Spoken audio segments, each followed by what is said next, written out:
Yang Berhormat Kepala Kerai.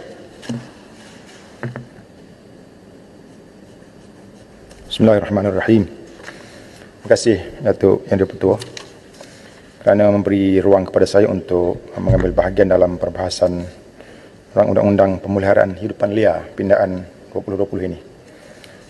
Untuk Yang di-Pertua, pindaan akta ini iaitu Akta 716 adalah tepat pada masanya.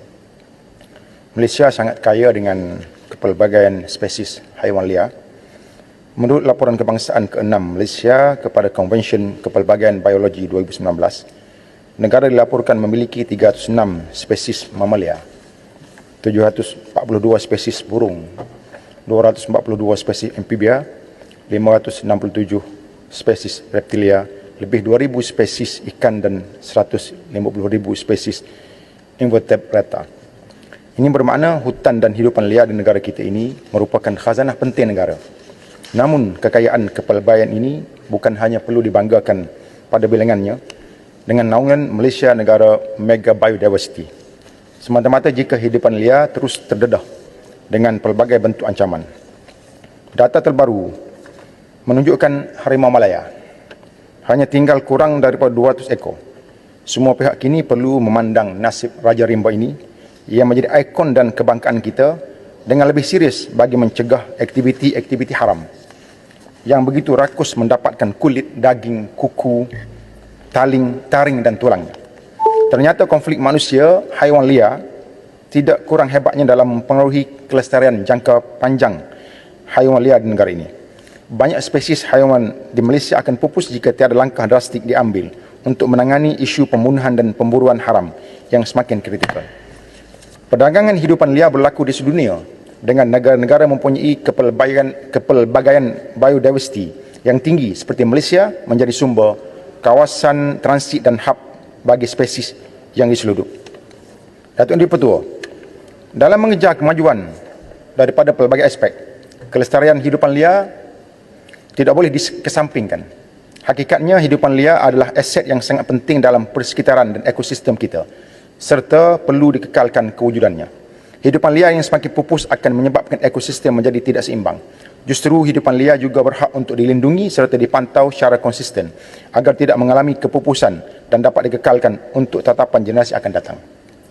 Di kawasan saya misalnya, akibat tidak mempunyai tempat yang sesuai untuk mendapatkan makanan dan penempatan, gajah terpaksa merayau keluar sehingga mengganggu penempatan manusia.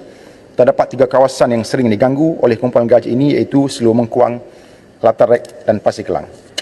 Datuk Yang di-Pertua, sudah tiba masanya kerajaan merangka satu plan pelancangan dalam mewujudkan pendidikan mengenai alam sekitar supaya ia dapat diterapkan kepada generasi muda. Sebelum berakhir, saya ingin bertanyakan tentang masalah musuh tanaman dan ancaman kepada penduduk seperti kera, babi hutan dan lainnya yang mengganggu di kawasan-kawasan perumahan penduduk dan memusnahkan tanaman serta kemudahan awam seperti padang bola dan sebagainya. Isu ini perlu ditangani segera oleh pihak kementerian kerana menjadi kesalahan apabila penduduk memusnahkannya sendiri. Apakah langkah yang akan diambil oleh kerajaan untuk menyelesaikan masalah ini? Masalah ini sudah lama berlarutan dan saya difahamkan ia berlaku hampir di semua kawasan, tidak hanya di kawasan kampung, malah ia juga di kawasan penempatan di bandar.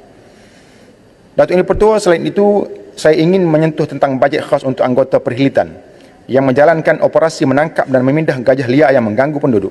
Saya difahamkan anggota perkhidmatan yang menjalankan operasi perlu mendapatkan ataupun mencari dana sendiri, memandangkan tiada peruntukan khas yang disediakan.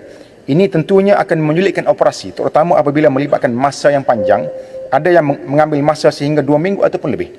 Memang kita tahu kerjasama semua pihak, sama ada YB tempatan, pemimpin masyarakat dan penghulu amat diperlukan dan mereka tidak membiarkan kebajikan anggota yang menjalankan operasi ini terbiar. Tetapi jika terdapat ataupun dapat disediakan bajet khas oleh pihak kerajaan, bukan saja makan, minum dan penginapan mereka, tetapi kos operasi seperti sewa jentolak dan menyediakan kemudahan lain kerana kawasan operasi biasanya di dalam hutan dan perlu menyediakan kemudahan bagi membawa keluar gajah tersebut. Saya juga ingin mencadangkan agar pihak kementerian boleh membekalkan kenderaan pacuan 4 roda yang baru yang mencukupi dan sesuai kepada anggota perkhidmatan untuk menjalankan operasi. Yang terakhir, Datuk Yang di-Pertua, mini zoo di Kuala Krai dan taman hutan bandar di Kuala Krai sedang dihidupkan semula.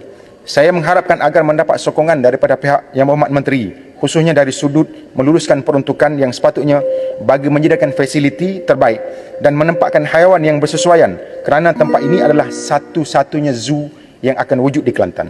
Itu saja perbahasan saya. Saya ucap terima kasih dan saya mohon menyokong RUU Pemulihan Hidupan Liar. Terima kasih, Datuk Yang Dipertua. Yang Berhormat Bukit Bendera.